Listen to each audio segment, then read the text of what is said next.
So welcome everyone to this seminar that is called Insight into Swedish Forests.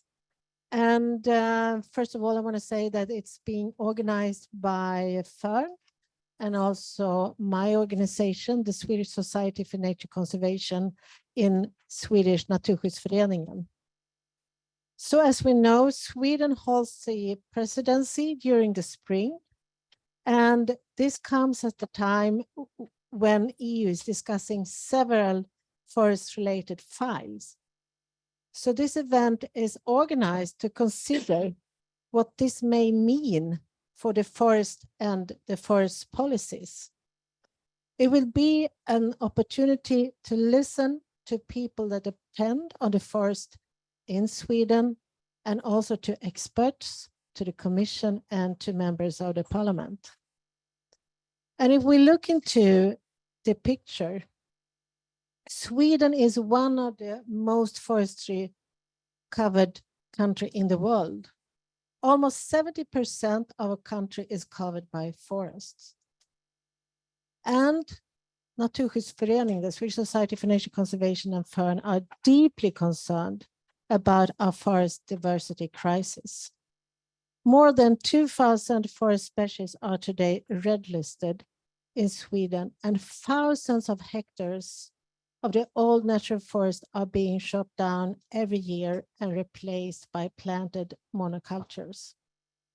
At the same time, only about 6% of the productive forest has a long-term, transparent, and quality assured protection. And when we look into the Swedish National Forestry Policy, it was formed 30 years ago before Sweden entered into the EU.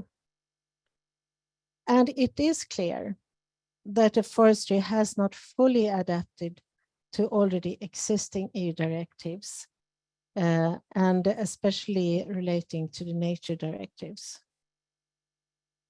Perhaps more importantly, it is clear that the current Swedish forestry is, if you look into the full picture, far from sustainable. And we think it's crucial at this point of time to provide pieces to give a picture that is holistic and comprehensive. And so we hope that this seminar will provide you with a possibility to get a fuller picture of where the Swedish forestry and the Swedish forests stand today. And our hope is that we will be able to highlight the challenges, but also the possibilities and opportunities with a fully sustainable and real sustainable forestry. And we hope that this seminar will provide us with a space for dialogue on a constructive way forward, where real sustainability and a sound and long-term profitability, not the least for the small forest owners, can be mutually supportive. So we are going to listen to a long list of speakers. It's going to be really interesting. Unfortunately, we will not be able to give you the opportunity to raise questions during the speeches, but there will be a time at the end of the seminar with 50 minutes of questions and answers. And to provide everyone with the same possibility, we kindly ask you to post your questions using Mentimeter and the code that you will find here. You also have it on your seats, and it should be provided on the screen. Yeah, it's here on the screen for those of you who are following us via Zoom. And what else to say about the housekeeping rules? I was told that right after this seminar, we will have to move, but there will be a space provided over there for those of you who want to continue, discuss, and dialogue. So without further ado, I think I want to turn to the first speaker, who is my dear colleague, Malin, who will give us her and our picture of where the forestry stands today. Floor is yours. Thank you. I have my little sheeting note and I have my little time here. My name is Malin Salin. I work for the SSNC with the forest since 15 years ago. And I will today try to explain to you the situation of the forest in Sweden. What is the Swedish forestry model? I can say, or I usually say that it consists of three components. It's freedom with responsibility. And this is sort of the cornerstone of the Swedish forestry model. It includes the sector responsibility, which means that the forest owner has a large freedom to manage the forest the way he or she wants. But at the same time, there is a political expectancy that the forest owner takes a larger consideration to the environment than the law requires. But here there's a problem. The forestry law is really weak and it's really unspecific.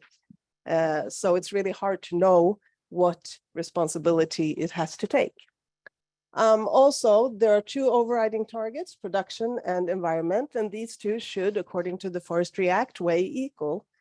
But as I said, there are no strict requirements for biodiversity in the Forestry Act. On the contrary, there are strict requirements for production of forests in the Forestry Act. But on the other hand, as we see today, the forest production, the forest growth is declining, and I will talk a little bit about that later. Also, 97% of the managed forest in Sweden is managed with clear cuts. And this is the result of a forest policy that for a very long time has totally focused on maximizing the industrial raw material. And there are practically no landscape perspective when it comes to the forestry, because forests are viewed as stands, not as ecosystems. And this is quite a bit of a problem if you want to have a sustainable forest landscape. Within every clear felling, there are general consideration taken to the nature or the nature values. And this is done with leaving few trees, single trees, or tree groups on a clear cut. But at the same time, every time you take down the forest and maybe you leave 5, 7, 10% of the trees, you have still taken away a lot of the forest ecosystems. And we know that high conservation value forests are being clear felled on a regular basis in Sweden. And this is not being systematically followed up, so we don't know what is being lost.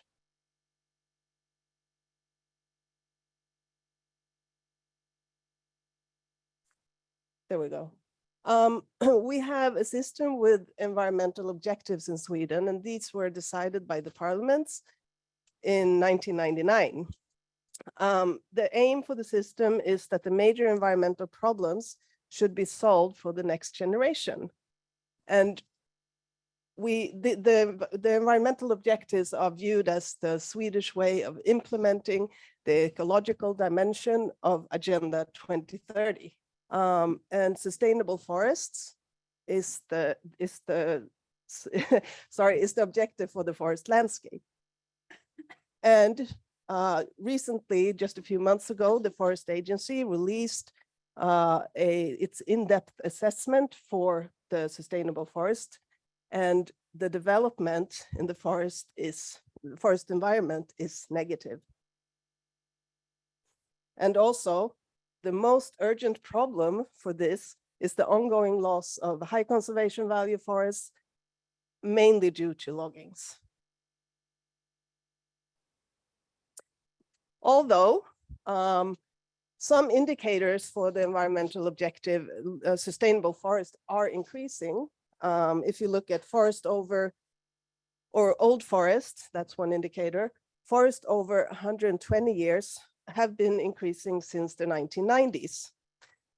But at the same time, the forestry has drastically changed the age distribution in the Swedish forests. Since the 1950s, forests under 20 years have increased by 80%. And today, the majority of the forest landscape consists of forests younger than 60 years. And since forests in Sweden are growing quite slowly, 60 years is not old enough to be harvested yet. And this will put a tremendous pressure on the old growth forests that we have left, while we're waiting for the young forest to be old enough to harvest again. And also for deadwood, which is a very important indicator, there's been an increasement of deadwood in the forest landscape. And since the 50 or between 96 to 2020, there's been an increasement of 45%, which is very good. And it seems like a satisfactory development, but really a large increasement in percentage is not very significant if the starting point is very, very low, which is the case in Sweden. And today we don't meet up the evidence-based minimum level for several of the forest living species. There's also need for deadwood of different varieties, different sorts, and different decomposing. And if you look at the main part of the added deadwood that has been coming into the forest landscapes, they mainly consist of hard deadwood, which is formed by natural disturbances such as storms, for example. And as I said, the Swedish forest growth is declining. And I think there's a good reason to argue that the forestry is not sustainable in terms of production either. The forest growth is declining due to several factors, such as increased loggings, and also such as natural disturbances, as storms and fires and so on. And this together, or to counteract this, forestry must move away from simplifying the ecosystem into building resilient forests. And this together, if you took these problems together with the uneven age distribution we have in Sweden, there's a huge challenge for a country that has cut down its budget for protection of biodiversity and at the same time wants to increase the production of raw material.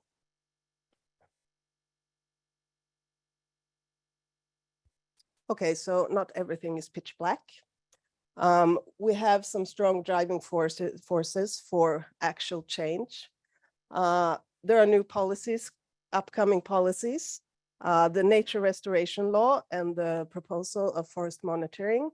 We see these as very promising possibilities in order to create a resilient forest landscape, in order to preserve biodiversity, and not at least in order to preserve timber production for the future.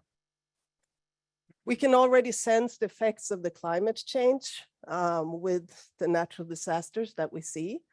And this calls for an urgent need for adaptation of forests and forestry. Also, the profitability for the private owners, increased cost and stagnant timber prices are leading to forest owners not being able to live off managing their forests. Often it's more profitable for the forest owner to actually own the property with the trees left on it rather than a clear cut, since the value of the property is more worth with the trees. Also, the marketing and branding, as I said before, high conservation value forests are being logged at a regular basis. And at the same time, there's a rising demand from the market for sustainable forest products. And really, who wants to build their front porch with timber originating from high conservation value forests and habitats for threatened species?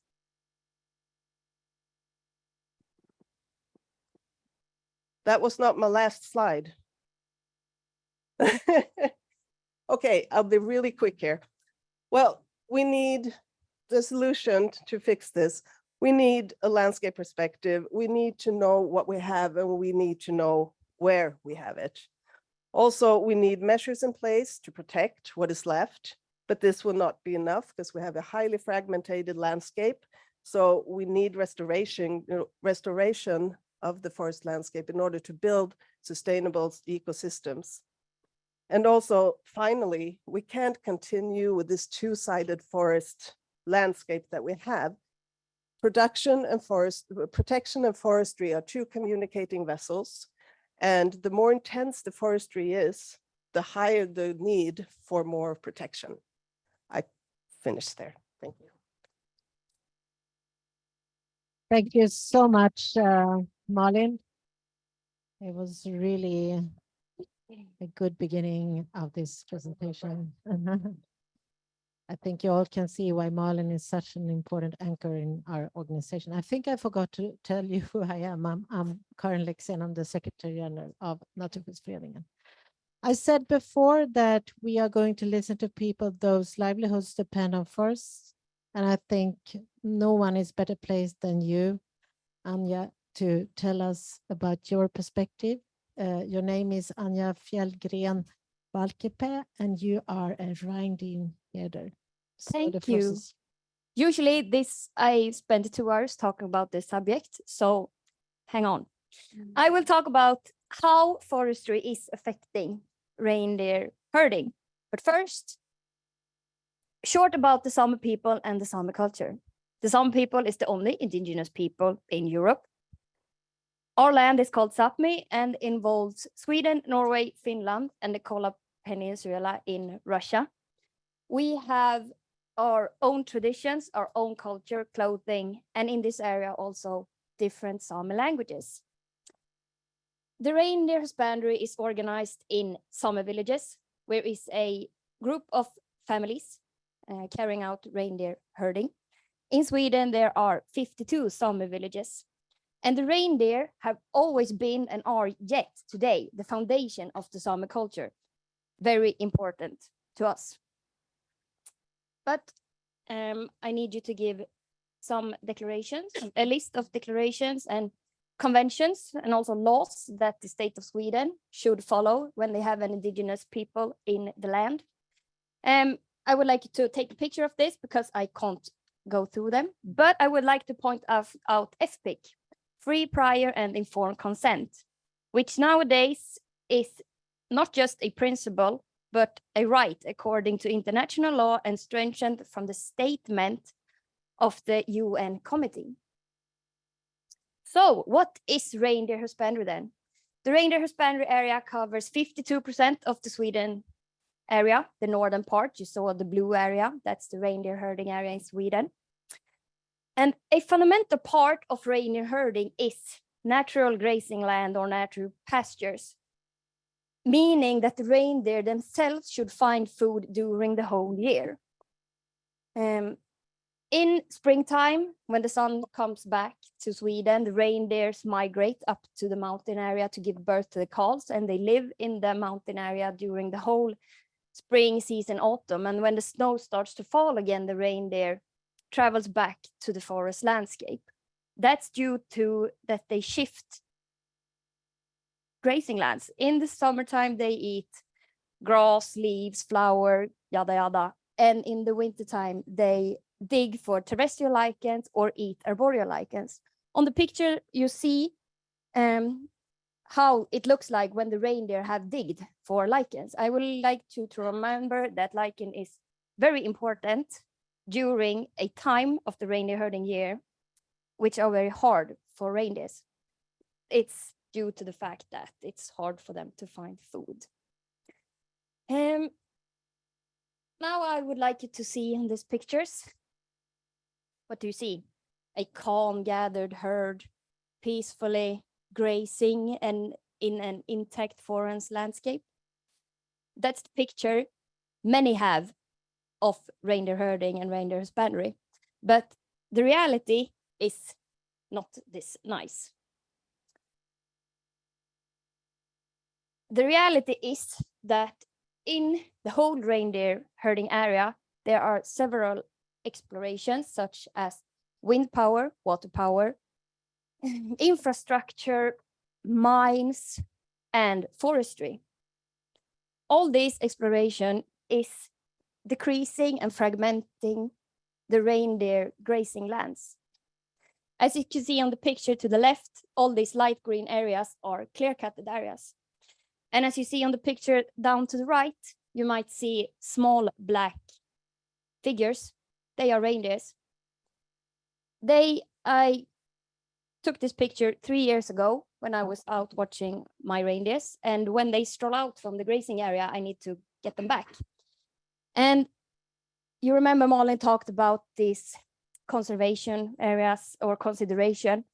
You see those standing trees in the area, that's the only spot in that site where they could find food. And everything around it, the white picture is a clear-cutted area. Despite the explorations, we also have climate change nowadays.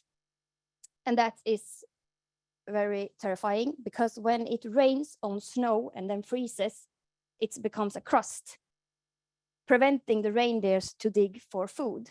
And as you can see in the picture in the middle, the crust is so thick that the reindeer can walk on the snow.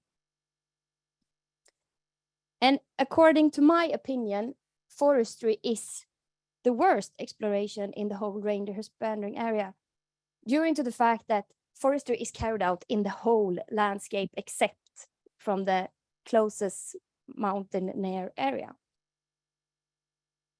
But I have a master degree in forestry science, and I have also been working at the Swedish Forest Agency as a reindeer herding specialist. So I was quite terrified and shocked when I saw that there have been a 71% decline of lichen-rich abundant forest over the last 60 years. And it is the lichens that the reindeer dig for during wintertime. So I bet you can figure out what's happened when the forestry have done this to the reindeer husbandry. And the main reason that the lichens have declined is due to soil scarification, but also that the forests have become thicker and more dense, creating a environment which are not suitable for lichens because they like sparse forests with very much light. But we also have another tricky question concerning reindeer herding and forestry, and it is the fact that reindeers are created in that way. When they can't dig for lichens, they eat arboreal lichens. You see the little branch there with some black thing on it. That's arboreal lichens. Then the problem is that the forestry have cut down all those forests. So the reindeers can't no longer find grazing land when the forestry have clear-cutted all the forests. I would like you to see this picture as taken at a place called Getryggen, where my reindeers are grazing. And you see all the white, it's clear cut. And on the right, it's a satellite picture from Google. You see all the brown areas are areas where the forest have been cut during the last 10 years. When I tried to have my reindeer grazing in this area, there was not possible because, first of all, it was rain, so there was a crust on it, so the reindeers couldn't dig for lichens. 2, there are non-arboreal lichen-rich forest in this area, so the reindeer just walked away. Thirdly, a Swedish forest company have planted something called Pinus contorta in this area, and that species is främmande. Oh, what Malin said. And that species will outconquer lichens. But this is the reality of the reindeer husbandry today. Huge areas are clear-cutted with soil scarification, decreasing the amount of lichen-rich areas. And also this affects our traditional knowledge, because the traditional knowledge of the Sami people is carried out in the land, in the relationship with the reindeers. The reindeers tells us where the best grazing land are depending on weather and season. So when areas are clear cut, the reindeers can't show us how we should use the land. And that is also something that's terrible with forestry. But I have solutions for this. And that is new legislation and regulation, because obviously the Swedish Forestry Act is not enough for the forestry to be carrying out, take consideration to the reindeer husbandry. We also need a landscape perspective, because the reindeer uses the whole landscape, not only a site or a forest, it uses the whole landscape. And we also need a new way of carrying out forestry, which is more adapted to the forest and the animals that live there. Thank you. Thank you, Anja. That was perfect on time. I wish I had time to comment, but I don't. So I will have to leave the floor for Martin Jensen, who is forest engineer and who will give us another piece to the puzzle. Yes, thank you. See if I can find my first picture. I take the next one. Yeah, Martin Jensen, I'm forest engineer, and I have my background, so to say, in the conventional Swedish forestry, but I have, during the last 15 years, started to work with close to nature forestry, mainly education, and also some practical work, management planning, and so on. And I would say that the private forest owner is my main customer. So that will also be the focus on my speech today. To give a short background of the Swedish forestry model, I think we need to go all the way back to 1950s, when the Swedish forestry model of today was formed. Basically like a national economic goal about providing raw material for the processing industry. So we got a Forestry Act based on volume production and not so much considerations about ecology or landowner, forest owner economy. And as always, legislation in some way creates a culture. So this is also the forestry culture we live with today, even if we have some kind of renewal of the Forestry Act 1994 with a little bit more concern about nature conservations, practically a bit more set aside areas, but it didn't really change the basic forestry model that is still based on clear cutting systems. So we are still focused mainly on producing a high volume of wood, like farming trees.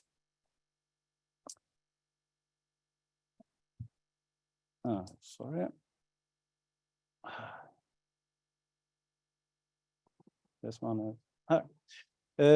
During this period, all the way back to 1950 until today, the value of the timber has been going down with the red line you can see, and the green line is the net income from harvest to the forest owner, and that one has a more flat development, and we have been able to create that more flat development by constantly focusing on cutting the costs, especially for harvest, but also for all other management activities, including planning. So today we have a forestry system that is highly mechanized when it comes to the harvest.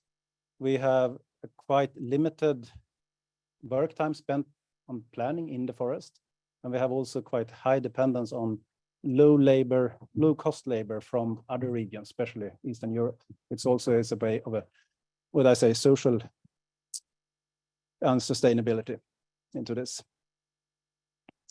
And what this creates is a dependence for the forest owner on the processing industry that controls this highly mechanized harvesting systems. And at the moment, European Commission suspects Swedish and Finnish forestry to maybe be acting in some kind of cartel activity. And that might be one of the reasons for the decline in wood price, of course. But I think another perspective is also this kind of focusing all the practical resources to the processing industry has quite a big influence to the private forest owner and the forestry in general, as it's more and more complicated to live from your own work in the forest. The need of working hours per harvested cubic meter has decreased a lot. But in the same time, the profitability in forest is also decreasing. So I would say that altogether, this has made it possible for the processing industry to, in a way, colonize those 50% of the forest area in Sweden that is also privately owned, and made it more complicated for the forest owners to really meet their own goals of different kinds of forestry. I would say, if I look to my customers, they have a clear interest for other forestry models than the dominating Swedish clear-cutting based model, but it's practically a bit difficult in the, so to say, industrial landscape of today to do it, as the practical resources are so strongly connected to the wood processing industry. So we could say that the processing industry has in a way become the voice of the whole sector. But I think we must remind ourselves that the forestry sector is not really one sector. It's two separate parts in this. And I've been working myself as wood purchaser for a paper mill. And then it's very clear when you meet a forest owner that you have two separate interests in this affair. My work that time was to buy cheap raw material. The forest owner would, of course, like to sell expensive raw material. But the problem is when the industry gives the advice about the forestry, it's completely different time perspectives. 20 years is a short time in the forest, it's a long time in the industry. And it's the forestry, the land ownership, that has the ecological risk and also the economical risk in using some different methods. So I think when we look at what we need to change in the future forestry, we need to focus on actually forestry, not too much on the processing industry, because in the forestry, there is a strong connection between ecology, economy. That is not really the same for the processing industry. That is more of a customer to the forestry. And a problem today is that also even the forest owner organizations that organize like a third of the forest owners has the same industry focus today. So there is a lack of, so to say, voice from the real forest owners that are not connected to the industry, that are only selling the wood to the industry. So at the same time, we see increased demand for different ecosystem services and goods from the forest. And we also need to think about how to meet those challenges. And I think we must get away from this old way of seeing the production as one separate part, separate from the nature conservation, because I think we have been stuck in a discussion about how much conserved area should we have in relation to the managed area. And I think there's no doubt that we need to increase the conserved area.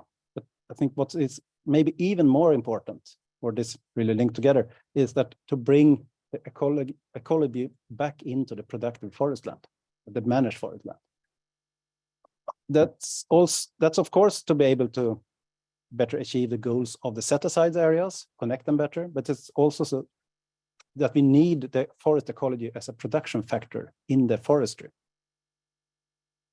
Forestry spans over long time periods. You can grow an annual crop and have everything under full control, but a tree should grow for between 60, 100, maybe 150 years. And then it's much more complicated to have like a plantation system where you can't manage everything during this long time perspective. So we need to change the view to the forest, away from, so to say, farming wood volume to managing multifunctional forests. We have a growing difference between the managed forest and the natural forest today. There is a difference in species composition. That is maybe not the worst problem to Sweden, because we have quite good species composition. The majority of the trees are native species.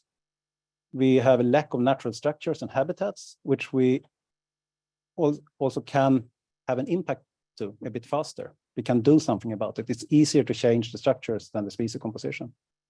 But the most important, I think, is to conserve and allow the natural processes to form the future forest, because we don't really know what future look like. We have a climate change, we have a lot of changes in the society, but the forest has evolved during very, very long time. They are a result, the natural forests are a result of the evolution, and we must give room to the natural processes to form the future forest, to have a really adaptive and flexible forest for the future. So to summarize, I think we must, to be able to perform better, to reach the different goals of preservation of structures and habitats, we must focus on developing multifunctional forest landscapes, not only managing forest stands. If we could raise the average ecological quality of the managed forest, which is the majority of the forest landscape and probably will be also in the future, it's much easier to protect habitats and structures on the landscape level. What we do in the managed forest is, like, in a way, the most important part, as it's the majority of the area. An increased resilience leads to a lower economical risk for the forest owner or the managers of the forest, and it gives us also a more stable wood production. It is also useful for the industry part in this. Higher product value from the forestry sector gives also a potential for a higher product income or profitability in the next step. Today, 50% of the harvested timber is pulpwood already in the forest because there are too small dimensions. Can we change this? We would, as forest owners, have a higher number of different customers for this wood instead of only one customer as we have today. And the pulpwood is paid like 50% compared to the timber price. So looking to the situation that Malin described here before, we don't really need to mimic natural disturbance regimes today. We have a really disturbed landscape today with a very low average age of the forest. So I think during the oncoming decades, we need to focus on how we can minimize the human input to the forestry and allow the natural processes to form the future forests rather than mimicking natural disturbances. And I think we must focus on managing forest landscapes, multifunctional ecosystems. And I would say as long as we have living and functional forest, we will also have a wood production that we can bring to the processing industry. So thank you. Thank you so much for valuable insights. Multifunctional and also the lack of voice of forestry owners are a few things that stays with me. Yeah, you already sat down before I said you could do that. So I don't. You did, yeah. So I thought I was the one deciding, but it's my co-worker David who decides. Yeah.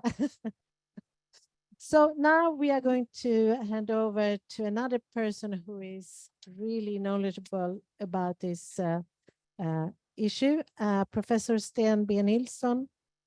You are warmly welcome. And I leave the floor to you. And I want to say to the audience that you have asked me to tell you when you have 3 minutes and 1 minute left. So it's not me who is being rude, but you who wanted me to do that. So by that, you have the floor. Thank you very much, Karin, and good afternoon to everybody. I don't want the picture yet, but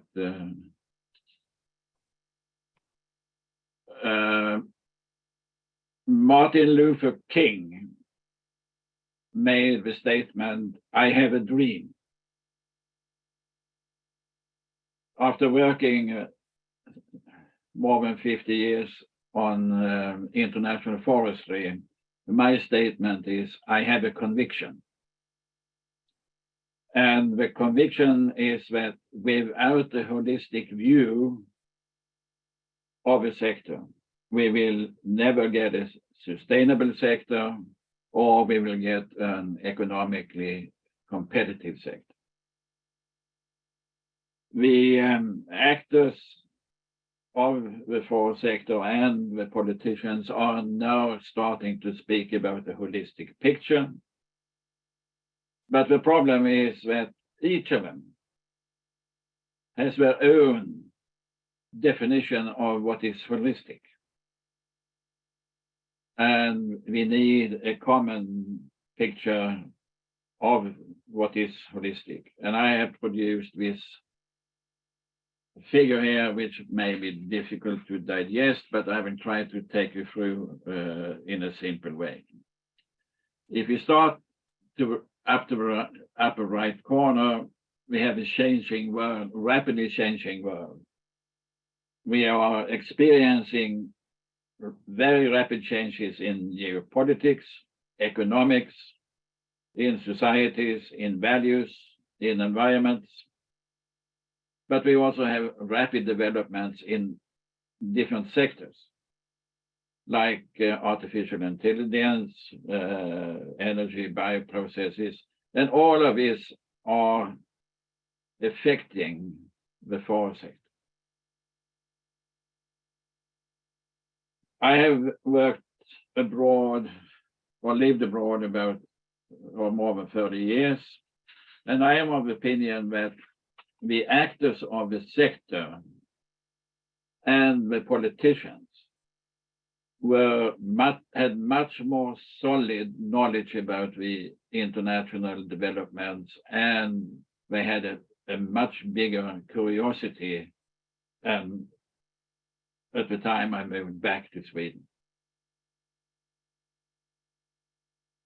A lot of the perception about the Swedish forest sector is that the global forest sector is circulating around the Swedish and Finnish forest sector. But I argue that in reality, it is the opposite. So we need a much better analysis of the changing world in the future.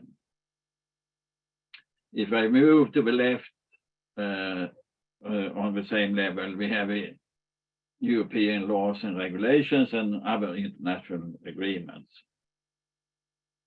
The politics and the sector are extremely Sweden-centered. And in the latest Forest Commission, which took place, or a report which was published or took place started 2019, which is the basis for the Swedish legislation, European Union was hardly mentioned. Instead, we have seen at the same time that the sector and some of the politicians are fighting every proposal coming from the Commission concerning the forest sector instead of looking for cooperation. I should stress that everything coming out of a Commission is not gold, far from gold. But we need a different approach to working with the Commission. At the same time, the sector is producing macroeconomic analysis of the consequences of the EU proposals for the society. And they show frightening numbers of it's costing 200 to 1,000 billion Swedish crowns to adapt to these regulations. But it's important to point out that those are only taking care of the costs. They are not taking care of the incomes or the benefits. So the analysis are biased. And I think that the Green Deal and the forest strategy are sort of the holistic concept we need in the forest sector. And I would argue it is not just a green agenda as claimed by the majority of the Swedish forest sector. And if I'm looking in the rear mirror, it was probably a mistake not to support the development of the EU forest policy once upon a time. We had been in a different situation today. And so in practice, the European Union has taken over substantial parts of the national forest policy making, like in the climate policies. And I think we have to realize this and live with it. If I move to the left side, we have the ecosystem services. The forest provides many different ecosystem services.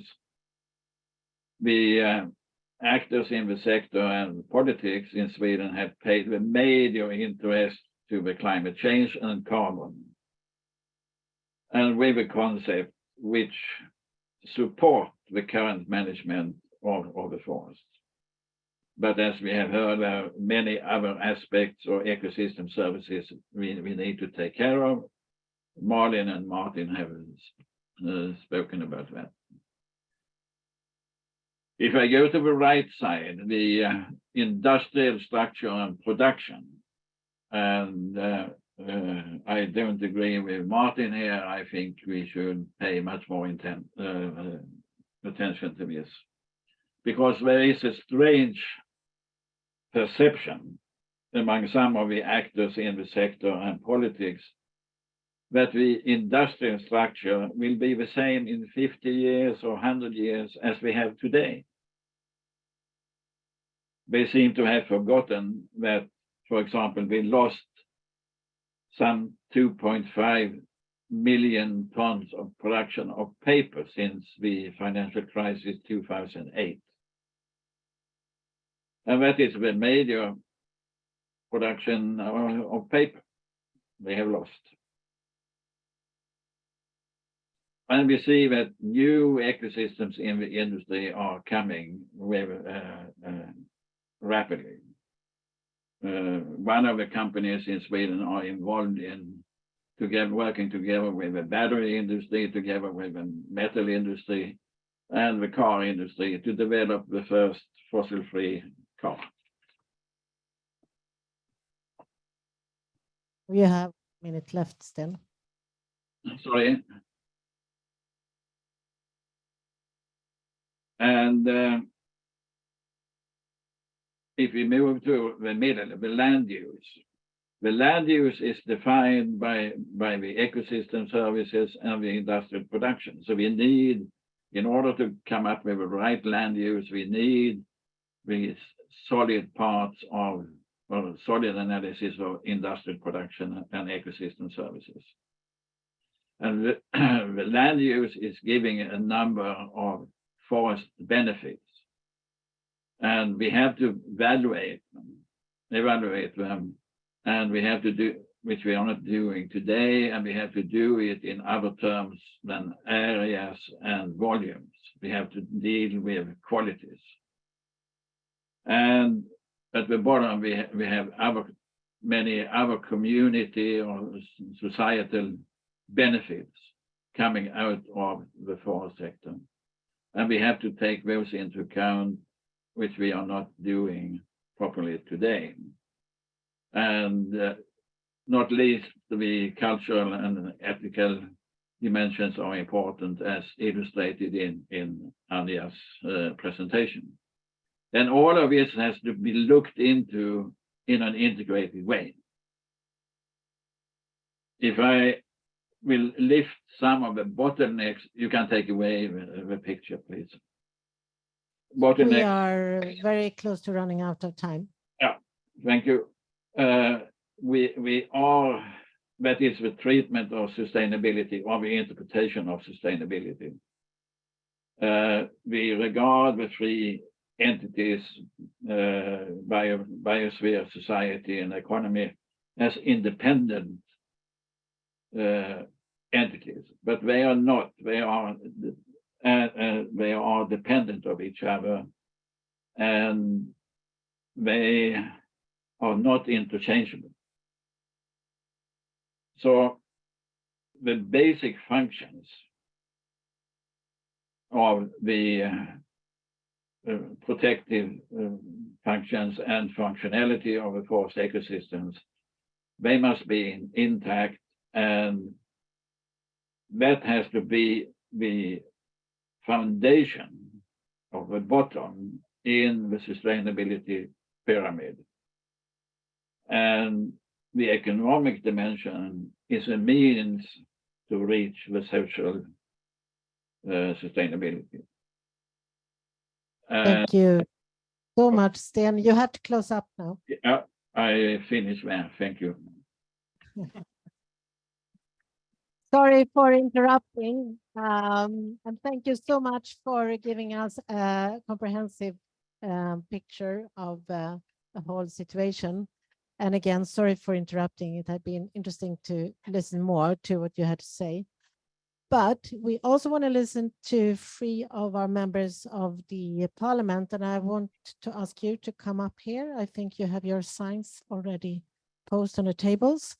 And the parliamentarians we are going to listen to are Per Holmgren from Sweden, from the Greens group, Emma Wiesner, also from Sweden, from Renew, and Michael Visic, who is from Slovakia and from Renew. And you will have 5 minutes each to comment, reflect, disagree, or compliment. And I know you are running off, Per, so you will have to begin, I think. Yeah, actually, I have to run in 5 minutes, as I have another important subject as well, a shadow meeting about food security.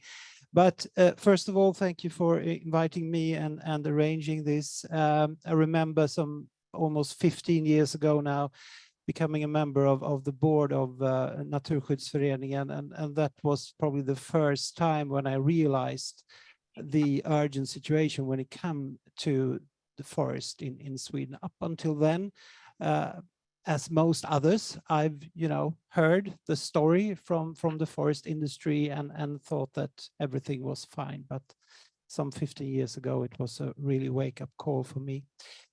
Very good speeches from all of you. I think you highlighted some of the core problems, each and one of you. Malin, you very clearly stated that one of the problems is that we usually not consider the forest as an ecosystem, and that is a huge problem in itself. We all know the huge difference between a forest and a plantation, and I often say that the most important value of a forest is actually to be a forest, not just a number of trees, but everything that is in the forest, including all the very, very important biodiversity, etc. And yeah, of course, everything concerning culture, history, traditions, and not the least, when it comes to the Sami culture, also then the long-term perspective and the long-term sustainability has to be considered more important than the short-term profit. But unfortunately, in this discussion, the short-term profit is usually much, much more important than all those values that you are representing. And I think Martin also pointed out something very important, that some things that might have been true 70 years ago need not necessarily be good things at this moment, because things are changing in our forests and in the world around us. Very good also that you highlighted the differences in timescales between the industry and the forest owners. Before becoming a member of the European Parliament, I worked for the biggest insurance company in Sweden, and often met a lot of small-scale forest owners, and many of them would like to see a totally different way of forestry in Sweden, but most of them are stuck in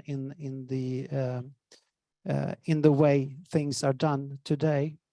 And Sten, of course, pointed out the urgent need of a holistic view. And I mean, we need to realize that ecology and economy in the long run is actually the same. So everything that is good for ecology will also be good for economy in the long run.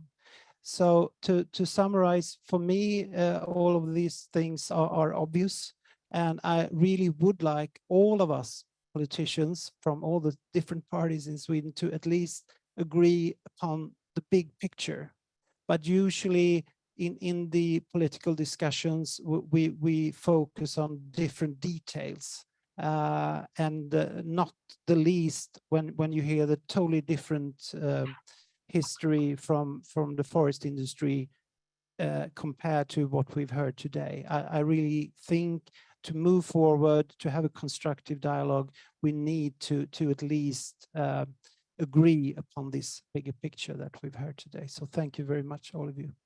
Thank you, Per. And I know that our other colleagues here are also running out for votings, but we are glad that you are here. So, but unfortunately, you won't be able to stay for questions. You have an important job to do. Emma, it's your turn to give your perspectives on this. Yes, thank you. I will start in Sweden and then come back to Brussels and the EU. Well, 1647, that was when the first law about forestry in Sweden passed. So I would argue that the Swedish forest policy is a bit longer than the 1950th century. We had deforestation in Europe, and large-scale forestry was already there 1647. And that's when the Swedish crown, the king at the time, decided that we needed laws to actually protect forests and make sure we have replantation of the forests. And that tells you a little bit of how the age of the Swedish forestry sector. So I'm very glad that we have this discussion today. I'm very honored to be invited, because I think the Swedish debate about the forest has been a lot of myth and a lot of bad faith from both sides. And I'm really glad that we can have this talk and conversation where we actually discuss this in a more constructive dialogue and constructive way forward. And I think we need both sides of the spectra. I missed a little bit today the forest owners' perspectives, but I'm sure we will meet again and also discuss that, because I think we all can argue that we need to have debates about forests, and we need to discuss it in a constructive manner. Then let me then go into the debate and the perspectives. We saw some perspectives here today, and I really value Anja's presentation on especially the Sápmi community, but there are also other types of forests in Sweden, and there are huge differences between the planted forest outside of my house in mid-Sweden, the leaf-rich forests in the south of Sweden, and the spruce, big spruce forests that we have in both south and the north. There are many different perspectives and many types of forests, and that's why also policy making in this area is so tough and so hard. And that brings me into the legislative point of view and the Brussels point of view. Well, we have always argued from a Swedish perspective about the subsidiarity principle. And I would like to lift and highlight that also in this discussion, that since we have so many perspectives, even in Sweden, where forests are so different in each region, and how to manage a forest, it will be very different. There are over 300,000 forest owners and about 300,000 different forestry practices. Means that it will be very hard to find a one-size-fits-all solution. In many of the cases where we have restoration projects, it doesn't go hand in hand with close to nature. If you go to close to nature forestry, spruce come, and we have a lot of spruce, especially in the south of Sweden. And if you go then and try to restore a forest to have more leaves in the tree, in the forest, the spruce will come and just take over everything. So here we have a conflict of interests on the management practices and the restoration targets. I think that's important to highlight. Regarding the subsidiarity, so the forestry policy and the forest management has belonged traditionally to the member states, as have mining policy, energy production policy, and we're now moving more and more from that perspective. We see that there's regulation coming from DG Climate, from DG Environment, from DG Energy that goes into forestry and forest practices in many ways. And that sums up to a cocktail effect of regulation for the forest owners. And I don't want us to miss that perspective in the discussion. The forest owner feeling very uncertain at the moment with all of these perspectives adding up from Brussels, creating a huge what should I say? Great uncertainties, and forest owners are pointed out as the villain in many cases, whereas forest owners also are the ones that have managed forests for generation, made sure that they are kept in good balance, etc. So to summarize, I think we need to have the different perspectives in mind, because the forests are different also in Sweden. They're different in the many member states. And when Brussels and when we here have good intentions to regulate, we miss those different perspectives and those different needs that the forests are having. And finally, my final statement is that we're still using 18 million barrels of oil per day in Europe. And that's also a part of the issue here, the part of the problem, where the climate policies and the climate regulations are also a very important, strong driver in this. And there, the bioeconomy is also an important element to add on the discussion. So thank you so much, Emma, for this thoughtful intervention. And really, the objective of my organization is to have this constructive dialogue, and also to listen to the owners. As also Martin was pointing out, they are sometimes in between in the dialogue. So, but this time we wanted to give space also to perspectives that sometimes is not being heard that much, for instance, Anja's perspective. So thank you so much, Emma. And then I'll turn to our last speaker. Yes, thank you. Thank you very much for the floor and for inviting me to this event. I really enjoyed the presentations, not because of the topic they were talking about or reflecting, but because they were very actual and factual, which I very much like. Me coming not from Sweden or Nordic country, I'm not the right person to actually criticize the system or the status quo, but I would rather prefer to focus maybe on the concerns I have about the issue. Being an ecologist for more than 20 years and dealing with the issue of forest and forest ecology and biodiversity decline and land use impact, I really was very willing and actively reached for Swedish scientific papers and was able really to reference with them very much. So I'm following the issue like from this perspective, but I was dealing with the forest, crisis back in my country in Slovakia, where we since 2004 actually witnessed a large-scale collapse of the, let's say, traditional but industrial forestry model that was based really on planting of forest plantations, mainly composed by spruce trees. And since 2004, which the event was triggered by a large windstorm, we witnessed really a large-scale collapse of these plantations. And we also witnessed really a very strong, I would say, social movement inside of Slovakia, where at the end, actually the mindset that was really established around the forestry, which was successful, a story of success for almost 3 centuries in my country, was actually shown to be not the best way for instance, protected areas, and we really had a very thorough and very useful discussion about the role of forestry being seen as a general agent for all forests, or being seen as a specialist issue that should be directed towards productive forests and stay away from protected areas. And I think that this debate was very timing and was very needed. And at the end, we really now have the distinction between the productive forest and the protected forest, and we are probably going the good direction. And also for the sake of the forest.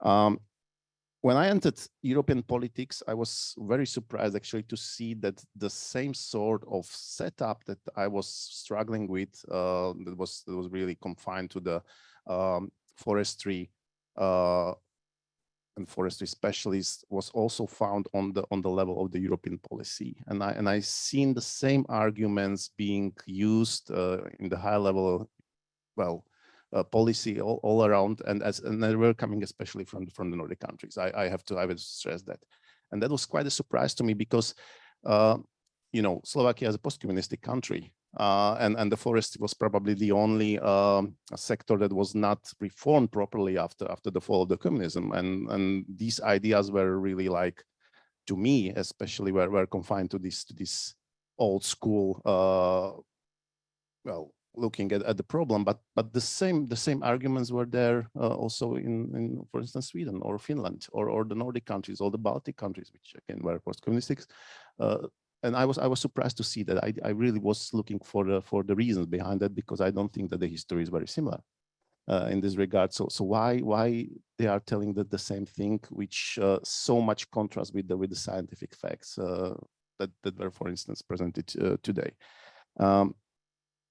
And what struck me again was that it's not the absence of the facts that is causing this strange direction. The facts are there, but what I witnessed from many of my colleagues was actually the resistance towards these facts, or denial of these facts, or simply not coming or not driving the conclusions out of these facts, but because they were defending some sort of interests. And that actually struck me by surprise, that it's so widespread within the European policy, not only in Sweden, but in general, you know, like, and especially confined to maybe the Agri committee, you know, and these divisions between Envy and Agri, it's very pronounced in that regard. My concern about that is that we are actually missing the point, that the forests actually are in a crisis. They're because of the impact we are having on them, they are losing their capability to actually face the climate crisis, the biodiversity decline crisis, and the result of that is simply a collapse. We have seen that in Slovakia since 2004. We have seen that in Czech Republic. We have seen that in Germany. And I'm very much convinced that this same collapse might be occurring also in the Nordic countries. If we don't start to simply reflect the facts and try to adapt to the crisis we are witnessing, you know, if the outcome of the prevailing forest industry is the decline or the collapse of the resilience of the forest, then the outcome will be the collapse. And it's not a good setup for a forest to be when facing the climate change and climate crisis in the regard. So just to conclude, my advice would be really reflect the reality, reflect the facts, try to adapt and do it prior of the collapse, because it is definitely coming. Thank you for very interesting input, and thanks to both of you, and good luck with the voting. Hope you vote for the good thing. Thank you very much.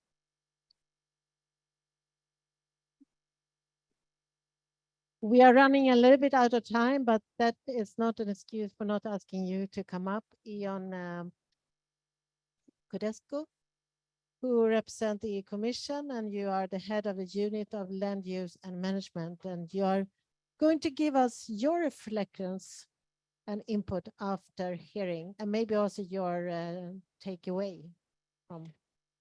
Thanks a lot for the invitation in the first place. I think it's been a very insightful event. Of course, we've heard your voices, and we've heard similar messages, because we are having lots of meetings with all interested stakeholders. Well, I guess it's no escape for the Commission to take the floor, or from the Commission to take the floor.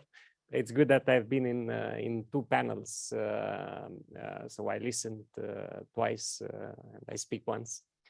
And as I said, it's very important for us to know what is happening on the ground, and to also take in the various views. I would just like to make a few points. Of course, I agree with most of what I heard. Well, the Commission is obviously very much interested in the state of the forests. I think we are in a crisis, as we heard. In general, if we look across the EU from the data we have, even if the data is partial, we are not doing well. I think we would have problems even without the climate change impacts, but with that, it's even more problematic. So the Commission came with this forest strategy. I think you are familiar with. We call it, I think it's even in its official title, New Forest Strategy, which means that it has been one before. So we are active on that. We are relying a lot on nudging, pushing, supporting the member states in that. This brings me to a point, and well, I would want to bust a few myths or well, a few ideas that I've and we are hearing that you know, this is not new competence. Of course, subsidiarity is a crucial issue here, and indeed, member states have the primary responsibility on the management of forests. But the EU as such, and the EU is not the Commission on when we adopt legislation, is the member states, and then the Parliament, of course, is the Commission proposing. But some, you know, all the proposals need to be voted by and approved by the member states and the representatives of the EU people. So the EU has been active in this area. We have calculated, I think we have more than 3 decades since the Habitats Directive has been adopted. And this relates to forests because there are forests which are covered by this Natura 2000, so the protected sites for 3 decades. And even with that, I think the latest data was published by the Commission last year shows that I think less than 20% of such highly protected forests are in a good status. So this shows a lot. Of course, there are factors that we can influence more than others, but this illustrates the fact that we are in a crisis. So we should be working at all levels. We are very much aware that of the various functions of the forests, from biodiversity related, recreational, which are key. I mean, sometimes they may not appear as such, but they are very important to us. Climate-related forests are among the most important carbon sinks, but also timber production and so on. And there is space for everything. However, I think Professor Nielsen and others mentioned that they are closely interrelated, so they depend on each other. And I think resilience was mentioned. And resilience is key. So without resilience, without preserving all these functions, we cannot continue to enjoy what we have enjoyed many years. On the other hand, I think, well, I mentioned earlier the forest owners and so on. It is important to take them on board as well. And this brings me kind of to another important point, and one of the final I want to make. I think this initiative on which we are working and which is an important deliverable under the forest strategy is about the monitoring, and we need this in order to know the state of our forests. And what we are discussing, I think in Sweden we know much more than in other countries, but in general we know more. We know a lot about forestry related issues, but less about the other functions or other benefits which are brought by the forests.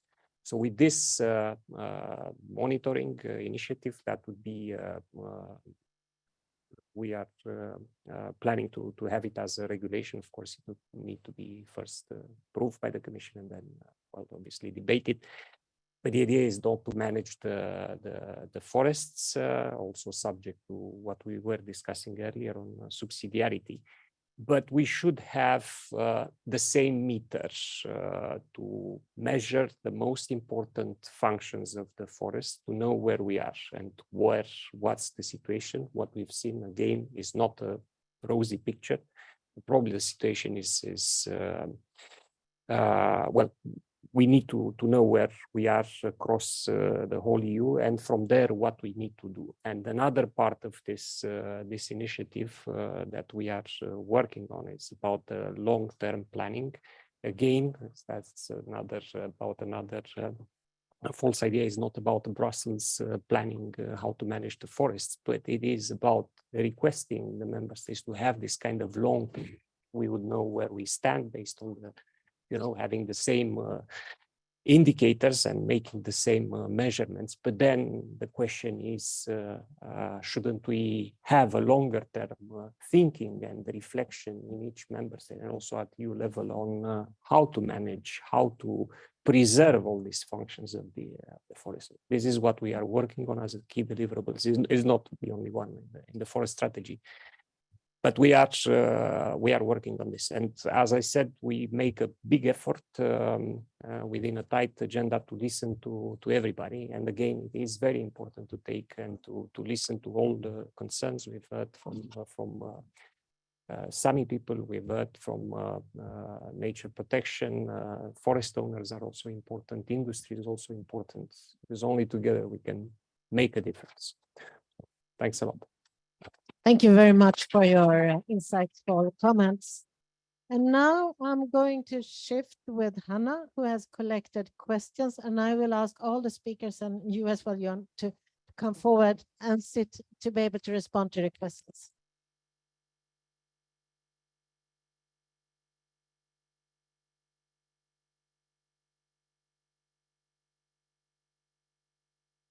Karen, my name is Hannah Moat. I'm the campaigns coordinator at Fern. We have co-organized this event with SSNC, and it's a huge honor to do this event with them. One of Fern's core values is to open space in Brussels, which is a famously closed box, black box for many outside of Brussels.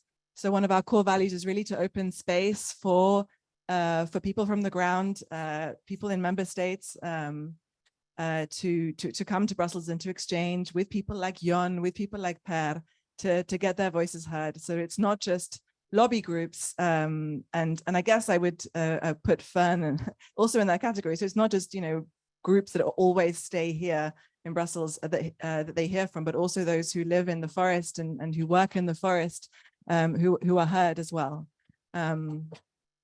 So we have a lot of questions coming in, I'm happy to say. I'm going to bend down because it's a bit tricky to hold a computer at the same time. One very easy one that I can answer myself is, will a video of presentations be available for us to point people to? Yes, there will be presentations, so we can get that one off the bat. I've clustered the questions in 3 main categories. I will present them all. Please take a mental note or a written note, because there's quite a few. So the three clusterings are regulations, industry, and science forestry. So in the questions about regulations, so there's one about EU legislation and there's one about Swedish legislation. So the one about EU legislation. So there's someone here from Slovenia. Welcome, Slovenia. There's also 100 people online, by the way. So these questions are also coming from people online. So Slovenia offers the EU an example of forestry close to nature. Thank you, Slovenia. That is successful in supporting all functions. And so the question is, why not making close to nature forestry an EU regulation? This is the question, EU. The other question is about Swedish regulation. Pardon my Swedish. Is it time to leave the frihet under ansvar model? You can tell us what that is. Frihet under ansvar model. Is it time to leave it behind? What laws and regulations do you see as an alternative? So that's the sort of cluster around regulations. The second cluster is around industry. So there's one specific one for you, Martin. Can you elaborate on how the wood production industry in Sweden are keeping prices low? And why? That was something that struck me also in your presentations. If you could expand a bit on that. In the industry cluster, there's also another question. So the speakers make a convincing case that the problem bedeviling the Swedish forestry is closely linked to industry capture of institutions and policies. Are there any politically realistic steps to change this? And the third question in the industry cluster is, at the moment, there are new and bigger pulp mills that are being built in Scandinavia, which keep us in the industrial forestry model. How do you see that we can counteract this? So that's the second cluster of questions. And the final cluster is around science and forestry. And there are 2 here. One is the decline in older stands and the increase in younger stands. What is the optimal rotation age for maximizing yields? Are there any risks of rotations getting too short, even for timber, let alone nature? And the final one is climate change will profoundly affect most forests in Sweden. Will it bring risks or opportunities for a more sustainable management of Sweden's forests? So those are your three clusters. I leave it to you to take them on. And I guess, Karen, you will come back. So there we go. I like to speak, so I start with the Swedish forestry legislation. If it's time to leave the freedom with responsibility, that was, you're Swedish, and what the alternatives are. The problem today with the Swedish legislation is that it's very unclear, and with the freedom with responsibility, as I said before, is there's an expectation for the sector to take a larger consideration than what the legislation actually demands. And since the legislation is really weak and really unclear, it's really hard to know what the sector responsibility is. Also, the forestry legislation that we have is one legislation that we have to follow. Also, we have the EU directives, and those are regulated under the Environmental Code of Sweden, which is another legislation, which is handled by another authority than the forest legislation. You see, this is really complicated. So our main concern here is that we can't combine the forest legislation with, as it is built up today, with the environmental code, which means that we cannot adapt to the EU legislation. So our proposal is that we put the forest legislation under the environmental code instead, so that we get a whole perspective over all of the land use of Sweden, including forestry, but also other land uses. I stop there. I forgot all the other questions. Yeah, I could pick up on this question, I think, coming from Slovenia on the closer to nature. I think it's something important that I have not mentioned. We are working on guidelines. Some of them I think will be swiftly published soon about afforestation, reforestation, and also old growth primary forests and their protection. There is a third one that I think a few of my colleagues working on them are here about closer to nature. And that was probably the most difficult to agree on. And I think part of the more difficult discussions was about the boreal forests. So it's not an easy process. And it's again about also when it comes to regulation, it's also about the question about subsidiarity. So, well, normally we are requested to work on this, softer tools, non-regulatory, and only when they are not working, and there are other conditions as well, there is also consensus we can regulate. But we'll hope that already these guidelines, and in particular the closer to nature, will make a difference. And we also see that various sectors start to understand the importance of forest and also of what I was saying earlier, of preserving all the functions and working together. Thanks.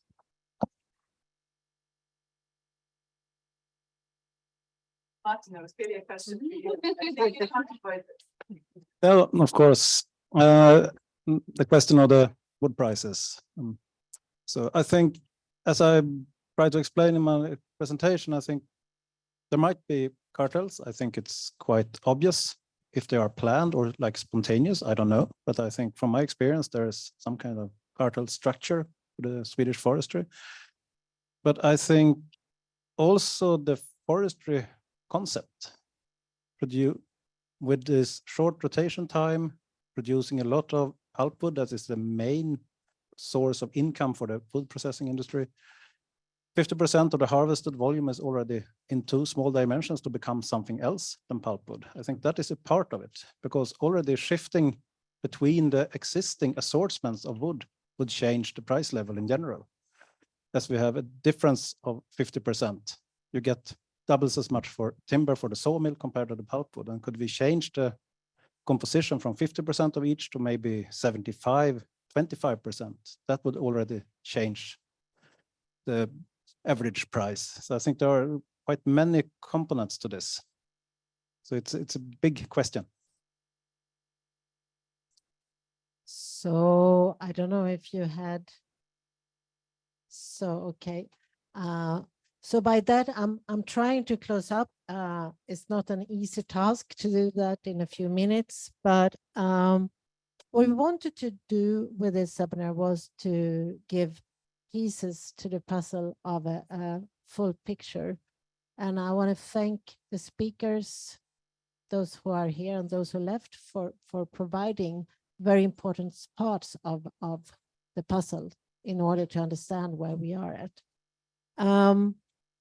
It's interesting, I think, to see that I mean, Emma brought up the voice of the owners, and you said, Martin, that the voice of the owners isn't heard. And I think it's really interesting to reflect upon especially smallholders and the industry and the difference between that, because the owners are sort of prompt in between the different voices. So I think that is something that we can continue discussing. I also think it's been really important to listen to what you were saying, Anja, about your situation and the dependence on the forestry. And I think that voice needs to be heard much more than currently. It's also very easy to see that business as usual will not deliver on the challenges that we see. And listening to the different perspectives, it is also clear that the forestry need to transform into a close to nature forestry. And it's also very evident that the remaining forest with high conservation values need a long-term and transparent protection.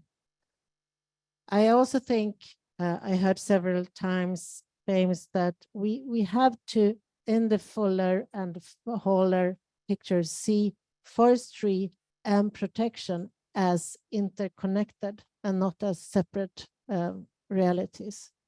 And that we also have to look into forestry and ecologically perspectives at the same time and not differ between those.